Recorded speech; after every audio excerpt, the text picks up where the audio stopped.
Immigration is one of the hottest topics in the country right now, with the migrant caravans on the move headed toward our southern border. So what do college students think about what we're seeing?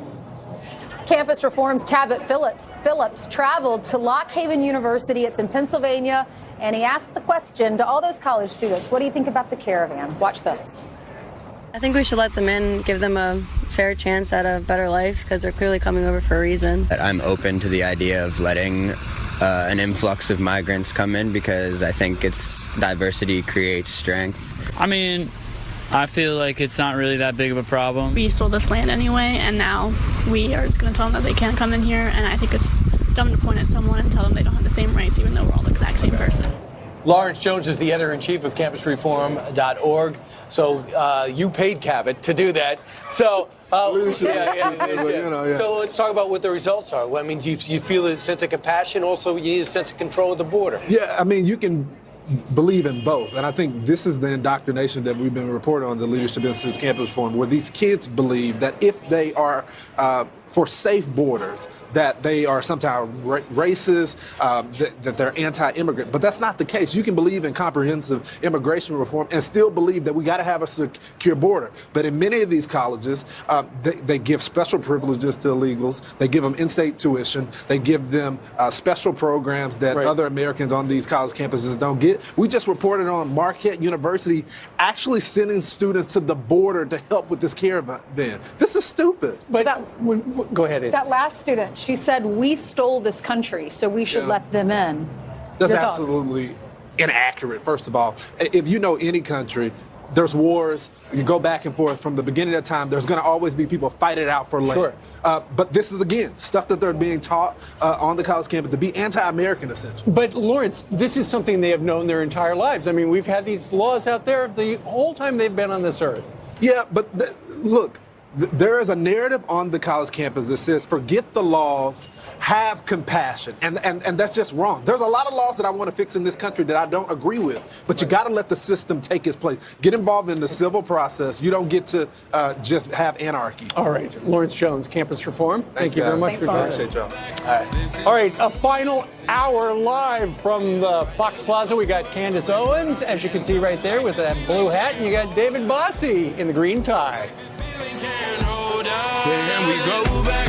This is the moment. Tonight is the night. 11 buses, and there's thousands of women and children here. We have a very strong border. I called up the military. This caravan is not, they're wasting their time. The president and first lady are planning to meet with first responders as well as those who were injured in Saturday's synagogue shooting. 1 week away from the midterm elections. Democrats are worried suddenly. They should be worried. A lot of rhetoric being ramped up around the country. There were 4 shots fired into the Volusia County Republican Party's office down in Florida. I've had it with this intimidation, in your face, radical left. And the best way to shut them down is to beat them at the ballot box. Stop being deflected. Stop being distracted by all of the things that's going on. Rise above the chaos. Vote right, vote red, vote Republican. Go outside and watch us outside, because we're coming to you outside. Here at Fox Square, we will fix you breakfast.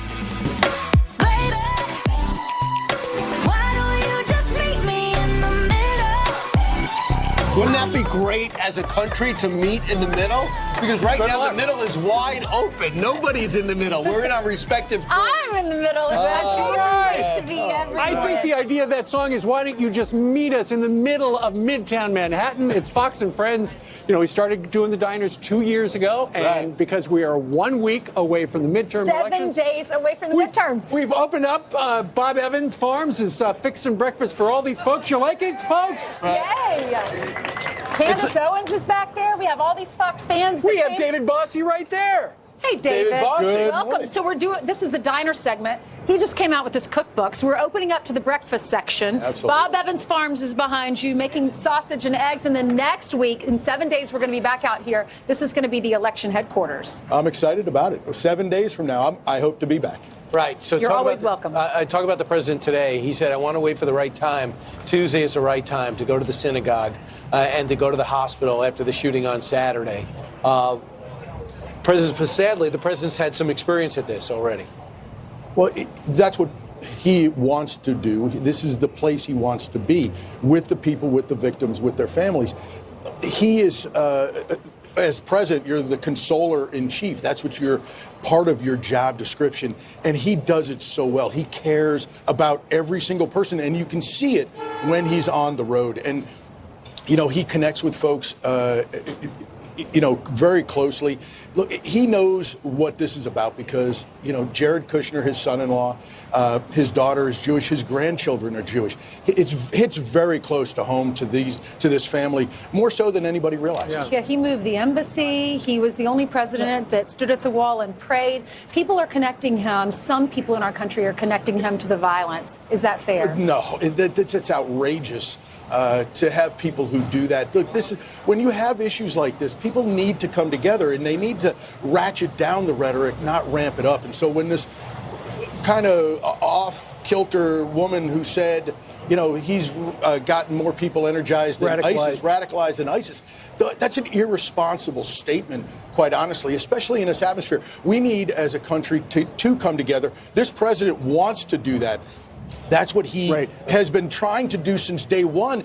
And the mainstream media, who he says to the American people are full of fake news, right? That's what he describes as enemies of the truth, not enemies of the American people. I was talking to Trey Gowdy. I was listening to Trey Gowdy last night, and Trey Gowdy said, listen, don't worry about the critics. Focus on the victims. Yes. And the president, and Brit Hume said the president is putting himself into this, and he shouldn't. Focus on the victims, ignore the rest. You know this president. Is that possible? It certainly is. You're going to see that today. This president is going to go to Pittsburgh and put politics behind him as best he can. You're still going to have the rabble-rouser, you know, reporter out there asking very difficult questions and trying to make it about politics. He wants to go there to respect the families and the victims, and that's what it's all about. Speaking of reporters, Axios has apparently done an interview with the president. The president is planning to sign an executive order that would remove the right of citizenship for babies born to non-citizens, so-called anchor babies. The president would like to get rid of it. He said, you know, I always thought you had to do a constitutional amendment. I think I can do it myself. Look for a court challenge on this. Well, clearly that will be going to the Supreme Court, just as his travel ban did. And the president has very good ideas on this. He could also go to Congress to try to solve this problem as well. Here's what Michael Anton said. It's on FoxNews.com on this story. You don't need a constitutional amendment because he pointed out there's a clause in the middle of the amendment that people ignore or they misinterpret, and the words are jurisdiction thereof. What they're saying is if you're born on U.S. soil subject to the jurisdiction of the United States, meaning you're the child of citizens or the child of legal immigrants, then you're entitled to citizenship. There's no guarantee that if your parents aren't citizens, that you're citizens. It's not in the Constitution, according to some. That's right, and I think that we will be seeing this go all the way to the Supreme Court. It will take a very long time to get to the resolution of this problem. So not tomorrow. Not before the midterms. So the president realizes how close these elections are because he's doing 11 rallies in a matter of 7 days. One day he's going to do 3 different rallies. Yeah, I look back at 2016, and this president did 6 of these a day, every day for the last couple of weeks of the election. He was doing 3 or 4 a day before that in 2 or 3 different time zones every single day. His intensity, his work ethic is second to none. He wants to energize the base of our party so that they turn out on Election Day. And if you look at the what we call the ABEV, the absentee ballot and early voting numbers, he is doing just that. He is telling the American people, educating them that if you want chaos on one side of the Justice Kavanaugh style chaos across this country, or if you want caravans to have open borders and you don't want to recognize borders, then vote for Democrats. If you want law and order, you got to keep the Republicans in charge. But at the same time, the Democrats are saying, look, if you want to keep Trump and the Republicans in charge, don't go. But they're motivated. And they're also talking about health care because they say, look, those Republicans want to take my health care away with all the provisions of things that people have grown accustomed to. Steve, Democrats have no policy agenda to run on. They're running a scare tactic campaign to say we need to defeat Trump by winning the House. Every person in the country. Pardon me? Healthcare is important to every person. No, it is. But Medicare for all destroys Medicare for all. That's what it does. Right? I mean, Has that been thoroughly defined by Republicans, that Medicare for all? Well, it's a last-ditch effort by the Democrats, really, in this last week or two to try to create a policy position on something to try to scare the American Well, if people to vote healthcare for is them. so important to everyone, and that's the number one issue, don't Americans remember what happened with Obamacare? Even the rollout was terrible. But what I've heard from people that I've asked is so expensive that they'd rather not even have it. Government estimates say that Medicare for all, we have a $21 trillion deficit today. Okay, in the 8 years of Barack Obama's presidency, we doubled it from $10 trillion to $20 trillion irresponsibly. This will cost $32 trillion over 10 years if those people are right. I believe it's probably Well, two let's or see three what the times folks that. have to All right, say. let's go ask some of the people in our crowd at our diner. Hey, ladies, I'll start with you. Yeah, So these two I in the got back are from Connecticut. What's your name? Mary Alice. And what is your name, please? Jane. Okay, so are you both conservative? Is it hard to be conservative in New England? Yes, it is. It I is? think especially being a young person too, I think it's hard when I see friends and colleagues that are more left. It's hard to kind of express those. I understand. I live in New York. What is the number one issue for you and your family? Probably for me is immigration. I think that has to be nipped in the bud now. Otherwise, it's just going to be a constant influx of caravans like we're seeing. It's a tough issue when you see moms with their babies and you hear from the president saying that if you are an illegal citizen and you have a baby in America, your baby, he wants to change the law to where your baby's not a citizen. How do you feel about that? I just hearing about that this morning, but I could understand his position on that. But you want to give everybody an opportunity, but as he said, do it legally. These two ladies in the front are from Georgia, Atlanta. Are you from Atlanta? Yes. What brings you to New York? We're here on business. Oh, good. What do you do? I work for a hair care company. I'm a show director. Okay, wonderful. So what is the biggest issue for you and your family? For me right now, it's immigration. So I think that we are a compassionate country, but I also think we're a country of laws. And I think we really have to, abide by those laws. And if we don't, it's going to be a different country. Yeah. 7 days until the election. What's the biggest issue for you, ma'am? Well, I'm in Florida, and in Florida, I think our biggest concern right now is the election. Yeah. We want to make sure. Y'all have some tough races yes, down there. it is tough, but we also, immigration is big for us. Mhm. And so if there was any message I could give anybody is get out and vote. We have to get out and vote. That's the best way for your voice to be heard. That's what the president said. Thank you so much, ladies, for being with us and watching Fox. Hey, ladies. I was talking to them earlier, and they are from Pittsburgh, so our hearts are with you all. I'm so sorry for everything. Did you know anyone? No, we did not know anyone, but we're close enough. What do you think about? To feel the sadness I of the know. whole thing. Our whole country is mourning for Pittsburgh and for what happened and just the direction that some people are taking this election and people are connecting our president to the violence. Do you think that's fair? No, I don't think that the president is responsible for the violence. It's sad. Our country really needs to come together and try to put away that negativity for all Americans. Right. And being in New York has just we went to the 9/11 memorial yesterday, and you just really feel how strong New York is, and it's wonderful. Remember how together we were as a country after that? And now it seems when there's tragedy, we are divided, and that's what's so sad. The president. Frustrating, and I think that's what it is. I mean, you look at how many mass shootings there's been, and I think people are frustrated and scared, and there isn't an answer. What's important to you as you go to the polls in 7 days? Healthcare is very important. Why? I think that it needs to be more accessible and more affordable. I mean, you look at so many people that they break a leg and they're, financially strapped and they're exactly. Right. Well, how about you? What's the biggest issue for you as you go to the polls? I don't know. It's just so much anger everywhere. And What do we do I about can't that? Be angry all the time. Me I feel neither. badly that people have to be so argumentative about everything. I think the majority of America feels the same way you do. I think we have people on the extreme right and the extreme left. They go out there and they're angry and they're telling you to kick someone or they're telling you to get in someone's face at a restaurant. The majority of Americans, left and right, do not want that. Don't you agree? Oh, absolutely. How do we get back to the way it used to be? I don't know. I don't think anyone knows, but our president is very argumentative about everything as well. Yeah, some people have a problem with his tweets and tell him to tone it down a little. I was at a birthday party for one of my best friend's little girls this weekend, and I was talking to her mom. I grew up in this neighborhood with her. She's been my closest friend since 4th grade. Her mom and I were sitting down talking, and her mom was so liberal when we were growing up, and she actually voted for President Trump. And she was saying when she posts anything on social media about how we need to get back to God as a country, then all of her liberal friends blast her for saying that. Do you think that we need to get back to going to church as family, or families, or no matter what your denomination is or your faith, do we need God back in our lives? I think our little children, right from the time they start going to school, should have a class on respect for other people.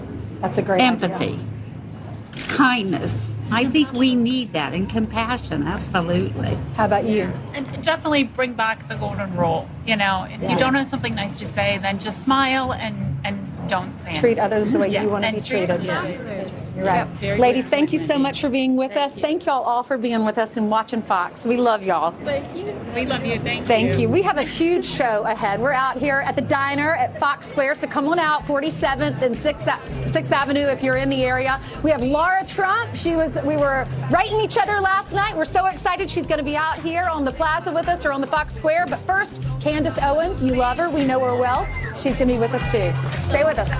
White House. All right, during the summit, the movement known as Blexit was launched in an effort to help African-American voters exit the Democratic Party. Candace Owens, she's the driving force behind Blexit, behind that movement, and communications director for Turning Point USA, and she joins us now. Hey, I saw that Kanye was talking about these hats. Oh my gosh, yeah, that story really blew up overnight. It was suddenly And he international. helped with the design? news. So, you know, I'm friends with like one of the greatest designers of all time. So, of course, when I had conceptualized Blexit all by myself, separate of him. Blexit is your idea. Blexit is me. I came up with it in February before Kanye even tweeted me. And he's a designer. So, you know, I brought him a hat that I had made, and I was like, do you like this? And he said, no, I don't like it. He goes, no, I don't like it. Like that. And he gave you that. Can you hold that up? No, so he didn't give me this. So he had introduced me to a designer that was making these this calligraphy letters that were based in human beings, which was largely inspired by Uganda. Sure. And he helped me, that designer helped me create an entire font that we then put on hats. So explain for us what Blexit is and how you came up with the idea. You were watching a television. Yes, the black exit from the Democrat Party because it's time that we stop allowing them to use us for votes and deliver none of the promises that they ensure every election cycle. And I came up with it actually backstage at CPAC. I got slammed out of hearing Trump speak because I was too late to go to the doors, and I was shoved into this tiny little room with Nigel Farage, and we were watching the president speak. I looked up and I said, oh, that's the guy who did the Brexit thing. And I said, we really need a Blexit in America. There it was. And there it was. The What'd you idea was think of hatched. Al Sharpton, he was on another network, and he was saying that the folks that were there were being used as props. Listen to this. This was among the lowest things that he could ever do. They're talking about CNN sucks. They're in there talking about build a wall. So why do you need a Young Black Summit to do it? Because it was not a summit. It was a Make America Great rally. They used some young blacks as props, which really is an insult to them. Are you insulted by that? Are you a prop? I thought it was tremendously hurtful, and it was also frustrating because we had a lot of students there who literally were coming out of group homes, who didn't know what to wear, who were wearing their grandma's dresses, and the amount of emotion when Don Jr. came up the night before and they were just crying and they were so thankful that a president had ever invited them to a White House, that we went above and beyond to make sure that we could cover their expenses, and to have him just insult the entire movement without reaching out to so much as one person to hear their story. It was frustrating, but then, you know what? It proved my point. Because that's what the Democrats view black people as, props. And so he just stuck them into his narrative. He had no idea. He stuck them into his narrative and his talking point. He did not reach out to speak to any of them because he doesn't care about them. And that's the point that we're trying to get them to understand. And we just met about an hour ago. We met a couple of the young ladies who were there, and it changed their lives. Right. It was completely transformative, a new perspective, and they're feeling tremendously empowered. And I have no doubt that by 2020 there will be a black exodus from the Democrat Party. Right. Ladies and gentlemen, round of applause for Candace Owens. Ladies and gentlemen, a round of applause, Laura Trump.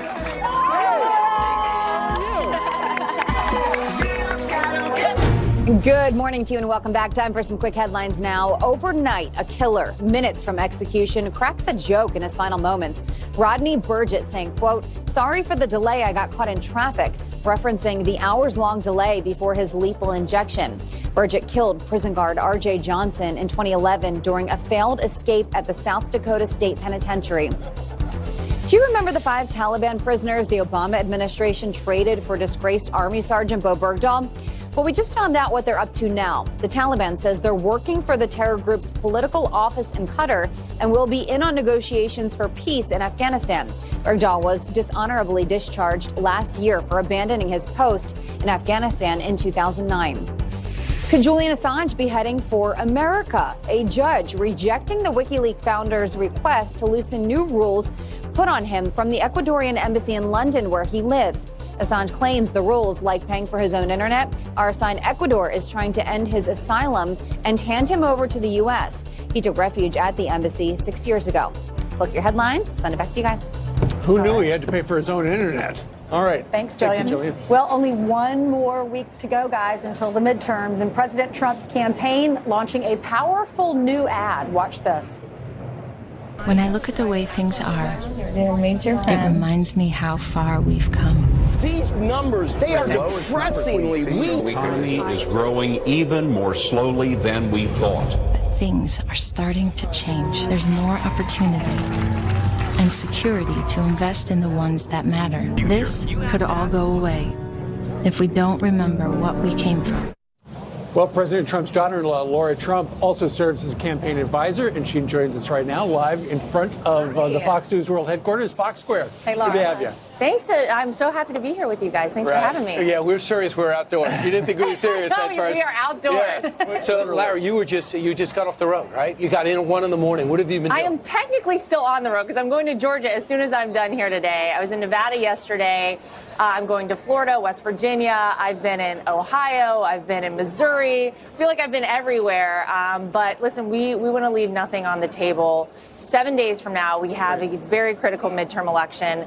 And I always say, if you voted for Donald Trump in 2016, the single most important thing you can do to say thank you to the president, to continue seeing all this incredible progress we've seen under him, is get out and vote for Republicans in the midterms. Yeah, because historically, people don't go out to vote in the midterms, not as many at least, Right. because it's not a presidential election. It's not as exciting, I get it, but it is equally as important because we do not want to see a Speaker Nancy Pelosi or a Senate Majority Leader Chuck Schumer. If that happens, we know they have been very clear they're going to raise taxes, they're going to obstruct, resist, do everything they can to halt the president's agenda, and it's working so well for the country, so we cannot have that happen. One of the things, Laura, we heard from voters across the country was, number one, the president wasn't on the ballot, and so why should I go vote? And of course, he said, just think of me on the ballot. But also they've said to the president, you know, we thought you didn't like Congress. We thought you didn't get along with this Congress, even though there were Republicans in charge. And he says, no, that's not the case either. No, that's not the case. And I think in a perfect world, in his mind, he could go in and make all the changes in Washington, D.C. for the country on his own. He can't do that. He does need the support of Congress. He has to have Republicans voting alongside him in order to get things done. Larry, describe what it was like ramping up as Donald Trump the candidate and helping out, as opposed to trying to get him through the midterms and ramping up for re-election. How has the organization changed?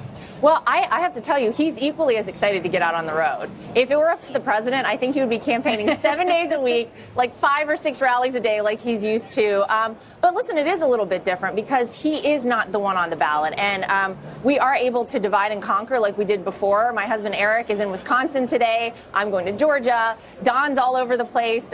So we are all doing kind of similar to what we did during 2016. We're traveling all over and we're encouraging people to get out and vote for these Republican What is it about the rallies that your father-in-law loves so much? Is it because he's home, he's in his element? It's not Washington, it's not the swamp? You know what? He gets to talk directly to the American people. There's no media filter. There's nothing but Donald Trump with the people of this country, with the people that put him in office, and he loves it. He loves speaking to them. He was not happy the way he's been targeted immediately with the mail bombings and then with the horrific synagogue killings. He's going there today. But he couldn't believe it. He mentioned to Laura Ingraham last night. He says, I'm in the headline with with the mail bomber. Why it's my bomber? You're linking me to anti-Semitic behavior? Bring us inside the family. What's that been like? Well, that's really frustrating for him. It's frustrating for all of us. Listen, this is not a political issue. It's not a Republican or a Democrat that did this. This is a mentally ill person, and it's somebody that's very sick, and it should not be politicized. This is something, as Americans, we need to all condemn. The president has done that. It's really unfair, I think, to lump him in with any sort of participation in something like this. It's really sad. But Laura, you've heard the criticism, the fact that the president, who is very verbal and sometimes combative, oftentimes combative out on the trail, has said things that have just raised the political temperature, and that rhetoric is responsible for it. Well, let's look at the rhetoric on the other side, too. You have Eric Holder saying when they're down, kick them in the head. You have Maxine Waters calling for people to get very aggressive, get up in their face, harass people. The president has not said anything as incendiary as that, and yet he, of course, is the target of the media when it comes to all these sorts of things. It's a clear bias. It's obvious what's going on here. It's been happening since day one to this president, but I think the American people understand. He said yesterday, I watched Meet the Press on Sunday. Why would he do that to himself? I wondered that myself, too. I wonder, he likes to hear what's going on out there. He likes to get the other side and see what they're saying, just like we all do. It's frustrating, though. Doesn't he? Yeah. Okay, time to hop on Trump Force One to go to where? I wish it was Trump Force One. I'm flying commercial. Yes. Okay, she's going to be on the Delta flight going to Georgia. Yes, yeah. All right, Laura Trump, thank you very much. Round of applause. Thanks, guys. Thank you, Laura. Good to see you. She needs a plane. All right, still ahead. Brian is going to be talking to some folks on the Fox Square in the diner. And Bill Hemmer stopped by for some breakfast before America's Newsroom. David Bossie sticking around for our all-star panel. Yeah, Hemmer picks up the check, Dave. Don't worry about it. It's Bill and Bossie. Well, welcome to our kitchen and our set with our people right here in New York City. We're in Fox Square. Of course, we will be here on Election Day. Which I don't is like 1 sitting. week from Brian today. doesn't want to take a seat. It is so much fun to have everyone out here. All right, These are the and the folks from sun's all up. over the country. Right. It's so fun. You know what? Not only all over the country, all over the nation. And speaking of Fox Nation, it's going to premiere on November 27th. What's it all about? Watch this. Of incentives to go for 2 and 3 years. Bill Hemmer wanted a discount. The answer is no. Absolutely not. Sandra Smith, you can get it free. Thank you. Can you cook? Thank you. I don't really try. I reheat. Can you reheat cook? a lot. A little. If I I know have you to. can. I can cook. I Can you? I can grill. You have been on this program making I'm a Skyline griller. chili. I'm a griller. Yeah, absolutely. Let's talk a little bit about 1 week from today. You both will be busy on Tuesday night covering the midterm elections. A lot on the line. Yeah, it certainly is. I look at the president's schedule right now and see about the places where he's picking. He has said himself that this is a base election. So that's what he's relying on right now and going to these places. I think the last stop on Monday night is really interesting. Cape Girardeau, Missouri. That's right. He won that district by 56 points in 2016.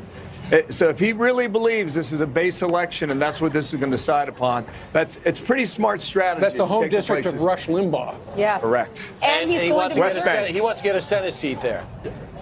With Josh Hawley, correct. It'll make 2 visits to Missouri, but he's going to cover the map. This is really a sprint, guys. 11 rallies in 8 days. Good luck. Sandra, he loves it, though, doesn't he? I mean, Laura was just on the show. She said he loves these rallies. Remember during the election, he would do 6 rallies in one day. He's barnstorming the country. Kellyanne Conway was on with you guys earlier this week. He's out there. Ronna McDaniel joined us. I think it was earlier this week or last week.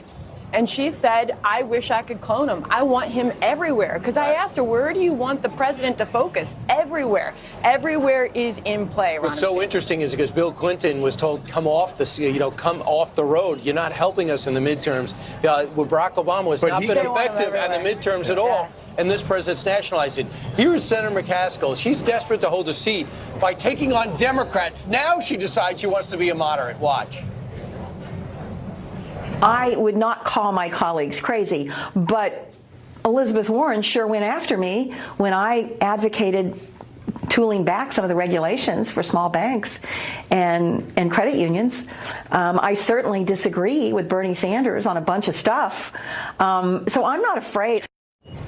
So there she was referring to, she's running an ad out in Missouri where they say, and Claire McCaskill is not one of those crazy Democrats. Last night, Brett Baer asked, who are the crazy Democrats? And she named them. I watched it. I took a couple things away from it. Trump won the state by, I think, 20 points 2 years ago. Big. She's clearly trying to get some separation from the left in her party. The other thing I thought was revealing about that interview and the panel that followed is the reporter in Missouri who said that the Josh Hawley movement really started to happen during the Brett Kavanaugh hearing. And that's when they started to see these polls really tight. And by all accounts, it's a coin flip right now in Missouri. He's usually up by 2, right? She really took on Elizabeth Warren, because remember, Elizabeth Warren really went after her when she wanted to scale back some of those bank regulations for some of the small banks out there. But she made the case that she was separating herself from the Democrats. She said it was a conversation about civility at one point in that interview with Brett. Have you booked anybody on your show for 3 hours? We've done all the news already. I know. By the way, that starts like in a few minutes, by the way. That's upstairs. Steve Scalise is going to be on. He'll be our headliner. John James, in a race in Michigan, appears to be tightening, so we'll talk to him about that. But listen, I love Bob Evans. I mean, I like the song. So do the folks who came out to New our Albany, diner. Ohio. That's my home people, right? You want free food? You can have free food. Down on the farm. Okay. Bill Hemming, you seem very nice. Y'all can eat, because Brian's going to talk to some of the folks at the Thank you, diner. guys. All right, so now We'll let's see you start guys in a meeting. few minutes, by the way. All right, you guys, now that I have a camera, I want you to meet Cynthia and Bob. First off, where are you from? Randolph, New York. You too? Yes. You live together? Yes. Okay, thanks. Now I'm only kidding. What's your number one issue that you're going to be voting on? Well, the immigration is a big issue. So when you see that caravan coming? I don't like it. Right. I mean, is it an invasion? Right. I think President Obama said on the Sun over the weekend, what are you afraid of? I work at Jamestown in Jamestown Public Schools, and our percentage of kids that are on welfare and a poverty level, what more is it going to bring to us? What more? I mean, on Obama years, I'm a little nervous here, but in Obama years, I was working a full-time job and a part-time job. Now, I gave up that part-time job. I got more money in my paycheck. Right. I don't know what that's going to do, how much more pressure and stuff is going to happen. And just a second, Ainsley, we're going to need some orange juice over here. He's a little low, okay? All right, now it's time to go to this table of 4 who are sitting like they're a table of 3. This is Rich, Maria, Jandra, and Terry. All right, Rich, first off, which one's Rich? I'm Rich. Hey, Rich, what's the one issue that's going to decide the election for you personally, and do you think for the country? It would be immigration. We are a nation that was built on legal immigrants. They all worked very hard to get their place in our country, and no one gets a free ride. All right, and when we talk, Maria, about somebody having birthright citizenship, if you're born here and your parents are illegal, you're an American citizen. You all right with that? No. I think that needs to be adjusted. I think that they come here and have children and then sometimes just leave them, and it's not our responsibility to take care of those children. How's Trump doing? He's doing a great job. Okay, so he says a vote for him. It's a vote in the midterms, a vote for him. All right, now we're going to go to this is the Florida table. It is. So these guys are a little cold, but they also brought some outerwear.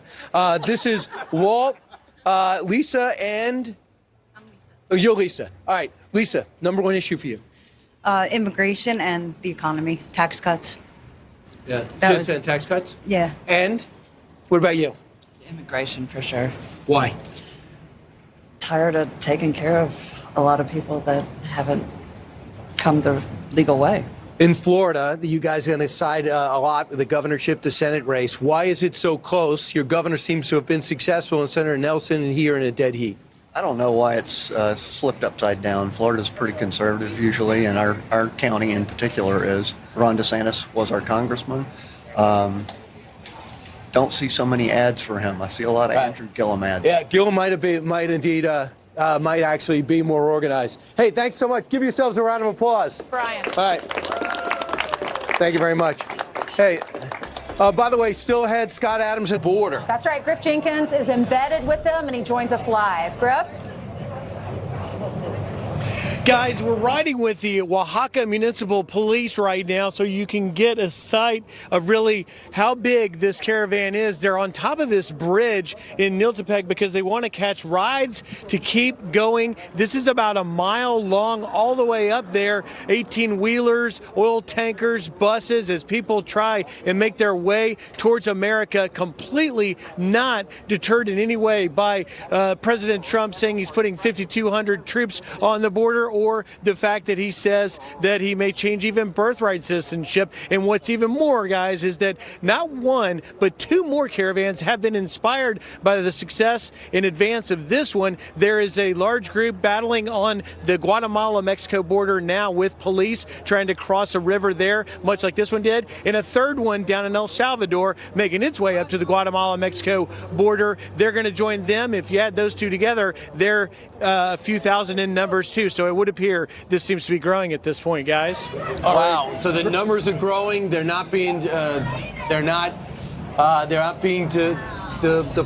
Yeah, Griff, we've interviewed so many people out here on the Fox Square today, and number one issue clearly is immigration for them and for these voters. And thank you very much for giving us that unique point of view as you are there on the top of that truck heading north. Wow. All right, meanwhile, you know him as the creator of the comic strip Dilbert. Now Scott Adams has a big midterm prediction. The greatest turnout by Republicans maybe ever, he says, and he joins us live next on Fox Square. Hey, Scott. Volunteers with the tide that rolls.